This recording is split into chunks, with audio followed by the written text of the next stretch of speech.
11 jours de mobilisation pour le lycée de Balata où s'applique un droit de retrait pour dénoncer la violence. Les rencontres avec la collectivité et le rectorat qui ont eu lieu n'ont toujours pas convaincu. Les enseignants disent être dans l'attente de réponses concrètes, voire plus adaptées à la situation. Ils restent mobilisés. Il y a des problèmes actuellement pour l'accueil des élèves et nous on se bat vraiment, l'ensemble du personnel, on se bat pour pouvoir reprendre le travail mais pas à n'importe quel prix. On sait très bien que c'est pénalisant, depuis le 1er octobre il n'y a pas d'enseignement et on est conscient de ce qui peut se passer aussi dans la tête de nos élèves et des parents d'élèves, mais on est sûr d'une chose, c'est que c'est grâce à ce droit de retrait qui a été acté au 1er octobre par la vie scolaire, c'est grâce à ce droit de retrait qui a permis vraiment de faire évoluer les choses dans ce lycée. Les parents d'élèves de leur côté observent le mouvement, considérant que la cause défendue a raison d'être. Ils espèrent toutefois un dénouement rapide.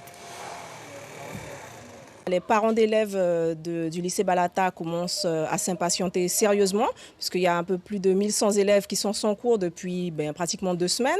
Et il faut compter aussi avec les absences d'enseignants qui avaient déjà eu lieu au courant septembre et octobre. Donc les élèves sont fortement pénalisés. Chacun y met du sien, que ce soit au niveau des enseignants, de la CTG et du rectorat. Et là, les parents d'élèves ont été quand même suffisamment conciliants. Il faut entendre ça aussi, qu'on ne peut pas pénaliser plus longtemps les enfants. Pas de réaction côté rectorat. Lundi après-midi, une rencontre est prévue avec les représentants de la vie scolaire, l'inspecteur, pour une meilleure prise en charge sécuritaire de ce lycée, construit en 2004 et classé en zone prioritaire. Suivez l'info sur Guyana Première, télé, radio et Internet.